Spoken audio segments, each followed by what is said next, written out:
कैसे प्रधानमंत्री इस वक्त वो भावपूर्ण श्रद्धांजलि दे रहे हैं शिंजो आबे को। शिंजो आबे उनके परम मित्र, ऐसी दोस्ती जो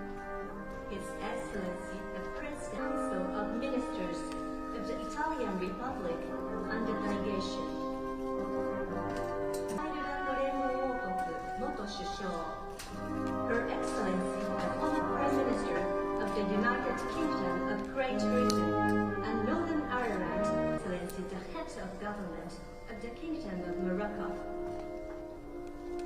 Welcome to former Prime Ministers of Australia. His Excellency the Press Council of Ministers of the Italian Republic and the delegation.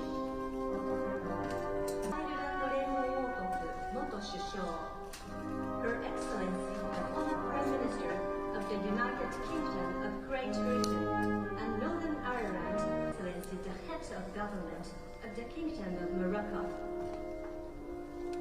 Welcome to former Prime Ministers of Australia. His Excellency the Press Council of Ministers of the Italian Republic and the delegation. और रवि हमारे साथ जुड़े हुए हैं, लेकिन यही वो पल, यही वो भावनात्मक क्षण है जो सुबह से प्रधानमंत्री इसकी चर्चा कर रहे थे कि किस तरह से शिंजो आबे चले जाएंगे। ये वो आज तक यकीन नहीं करते और वो इस बात को मानते हैं कि शिंजो आबे से उनकी दोस्ती हर स्तर पर बेहद सशक्त और बेहद मजबूत थी। कौन भूल सकता है उन तस्वीरों को जो हमने साबरमती के आश्रम में देखी? कौन भूल सकता है उन तस्वीरों को जब बुलेट ट्रेन में दोनों नेताओं ने एक दूसरे के साथ मंच साझा किया? कौन भूल सकता है क्योटो की वो प्रधानमंत्री की यात्रा?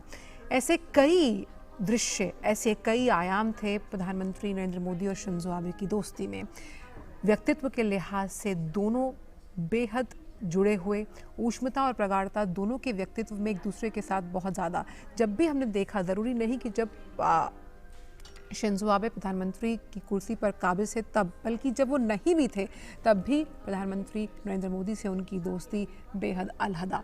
हमेशा से हमने देखा कि एशियाई मंचों पर कैसे उन्होंने एक संदेश दिया दोनों देशों को एक सूत्र में पिरोने का। पीपल टू पीपल कांटेक्ट की जब हम बात करते हैं, सांस्कृतिक विरासत का जब हम जिक्र करते हैं, हम बात करते हैं अनुसंधान की, हम बात करते हैं शोध की, हम यहाँ बात कर रहे हैं इंफ्रास्ट्रक्चर डेवलपमेंट की, यहाँ जिक्र टेक्नोलॉजी ट्रांसफ़र का भी हुआ। और कैसे? क्योंकि दोनों के बीच दोस्ती बेहद अहम और इतनी गहरी थी कि जिस वक्त ये हादसा हुआ शिंजो आबे के साथ, हमने एक बहुत बड़ा पोस्ट देखा प्रधानमंत्री नरेंद्र मोदी का, जहां उन्होंने साफ तौर पर कहा कि जितनी भी उथल पुथल दुनिया भर में हुई, जो चुनौतियां दुनिया देख रही है, एक गहरी समझ रखते थे शिंजो आबे, भांप लेते थे पहले ही घटनाक्रम को, कैसे चुनना है, किसको साथ लेकर चलना है। उनकी बुद्धिमत्ता का हर कोई कायल था।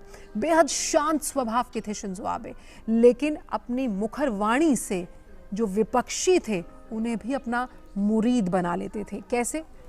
कैसे जो जापानी लोग हैं उनमें इनोवेशन और एंटरप्रेन्योरशिप की भावना को उन्होंने नई ऊर्जा दी। हमारे साथ रवि धीमान लगातार जुड़े हैं। रवि, ये दृश्य वो भावनात्मक दृश्य है जिसके लिए प्रधानमंत्री भारत से जापान गए। उन्होंने इसका जिक्र आज सुबह भी किया और ये भी कहा कि किस तरह से उनका जो रिश्ता रहा है शिंजो आबे के साथ, कैसे तो तमाम घटनाक्रम होने वाले होते थे उनकी पहले ही समझ शिंजो आबे को होती थी। यानी दूरदर्शिता जो थी शिंजो आबे की, उसे भली भांति पहचानते थे प्रधानमंत्री नरेंद्र मोदी। रवि, बिल्कुल।